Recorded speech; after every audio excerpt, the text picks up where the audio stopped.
I have too many board games. I have too many board games. There, I said it. Are you happy? Okay. I have too many board games. But I want all the board games. I do. I have a stack of board games behind me. I gotta figure out something to do with it. Luke, these are the games that didn't quite fit in the board game library. A little too heavy. A little too heavy. You don't understand that sentence? I will tell you, it was difficult for me to say it because I know all those words, but I don't know. I don't use them in that order very often. You know, this fly.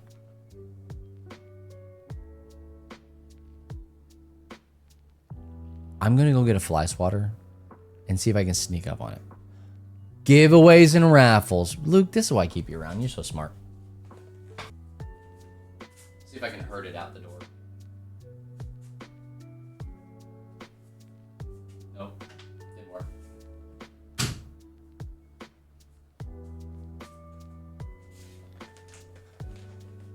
So you guys are going to watch me spaz because I'm going to try and catch it off guard.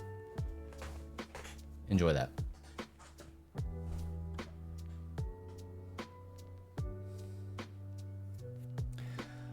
Yeah. South Carolina Annex. Well, here's the thing. We already have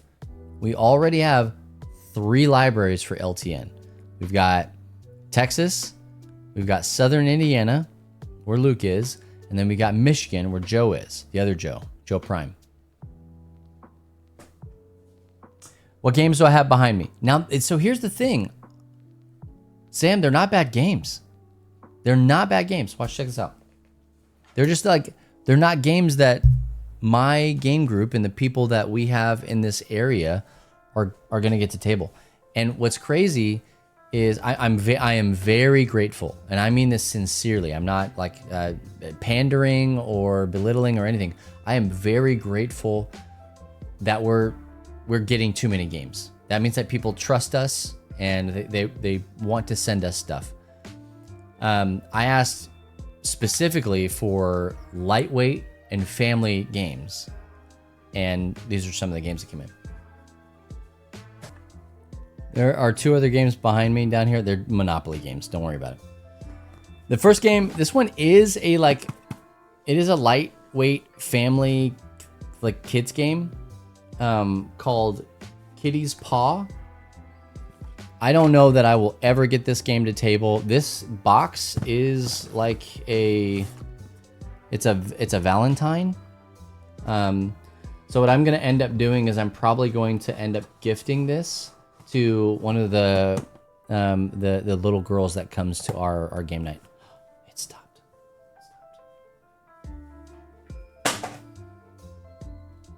I don't have the angle on it. I don't have the angle. Oh, I got it though. Got him. I was left-handed, by the way. You're not as impressed as you should be. Luke, you got this one. Good Omens. This is probably just not a good game to put into our game night for our church. So I gotta find the right use case for this. It may be like a bar or like a brewery or like a local restaurant. This may be the spot. Also the problem is that a lot of the stuff that we got is crazy damaged. Yeah, you gotta send me that Big Sur, brother. Yes, I saw that. When I saw that, I was like, "What, Aspens? What game is that?" And then I looked it up, and that's that beautiful game, Luke. That's that beautiful game that you were talking about. Maybe it was from Gamma.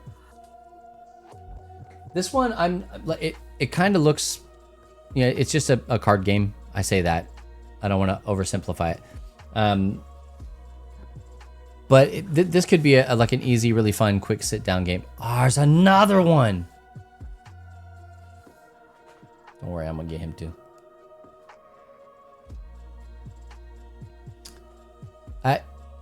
Okay, so all these things that you guys are saying, they're not out of the question. We just have to define use case. That's all it is. So I'm telling you right now, like, we have too many games. And you guys up in Wisconsin, y'all like those big, crunchy games. This one, I really want to play it. But I don't think anybody's going to play this game with me. Arkham Horror Final Hour.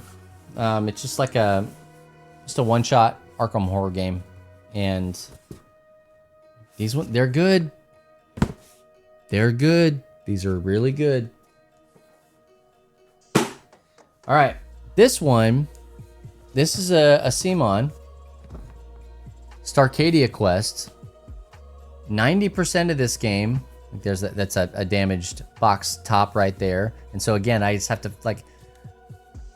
gotta find the right use case for these kinds of things.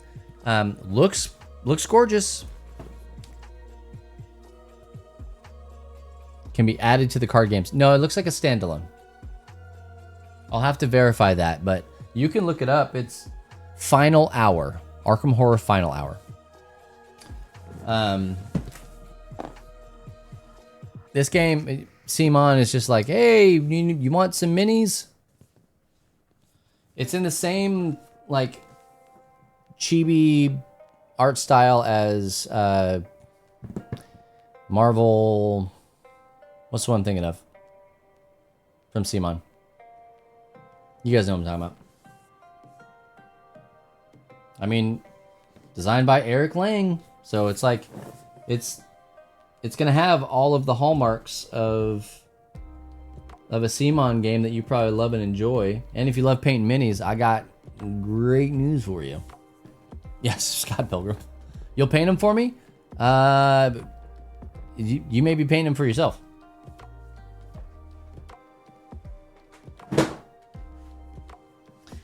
This one I might end up adding. I might end up adding because our game night people really love Chronicles of Crime, and so this one, Crimes and Capers, and the winner is Dead. We love like these mystery games. They're fun. It's just like it's usually pretty loud, and so it's hard to kind of hone in. This one, I love this company, Queen Games, but like this is too crunchy for the people that come. €2, way too euro for the people that come to our game night, and so it's worth noting that I'm very cognizant of the kinds of people that I am introducing games to. Luke and Daniel and those guys and Matt, and like they're very cognizant of the people that they are introducing games to. Joe Bragg out in Michigan, very cognizant of the people and the demographics that he is. Oh, it landed again. Hold on. That he is teaching games to.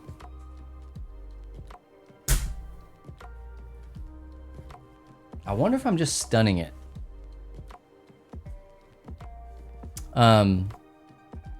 Yeah, that's fine. Hey, Luke. And Daniel, if you are, just tell me and I'll put him in a box and send him to you. But I would not specifically ask for these games that I'm putting behind me. I wouldn't specifically ask for those games to add to my Texas LTN board game library. I wouldn't do that because they're not going to play well. It's not just about accumulating as many board games as possible. My wife thinks that's what it's about, but I promise it's not. So, like, all these games are probably great games, but a game is really only as good as the people, like the company that you'll play it in. Yes. Yes, Luke. And that is where all of this stuff is coming from so far. All these games. And then this last one here, there's no... Oh my gosh, that fly is back. Hold on.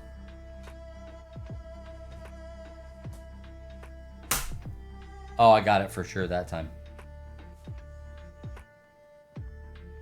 I don't know where it went. But it was like one of those ones. Oh, there it is. I hit it, and then it flew back at me, but it wasn't flying.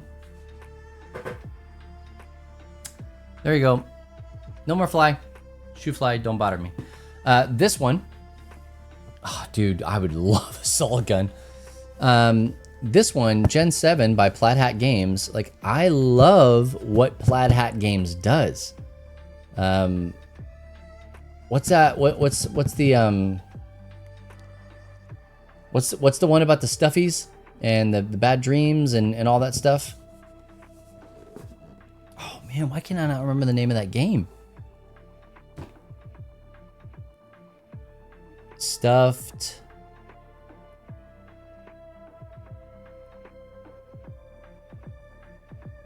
Stuffed Fables. That was the name of the game. Stuffed Fables. Sorry, I had a meltdown. Sometimes my brain doesn't brain so well when I want it to. But like these narrative story-driven games, this game, thanks. This is a book, and like Plaid Hat loves the books, man. They're taking you through the story, and you're playing, and it's very intricate, and like it's awesome. That will never get to table at my game nights. They won't. The players that would play these kinds of games do not show up to my game nights. They just don't. And they're not going to show up and play it when nobody's teaching them, like at a bar or whatever. Like these are the kind of games where it's like, hey, I want to sit down and I want to teach you Gen 7. Let's play Gen 7. You're agreeing to sit down and learn Gen 7. That's kind of how these work. So we will find something to do with those games, whether I give them away to you fine folks or we ship them off or whatever. I know both those sound like a giveaway, but like one is like, hey, enter the raffle, and another one is just like I'm just gonna send them to you guys. I thought I just saw a fly. I've got like PTSD.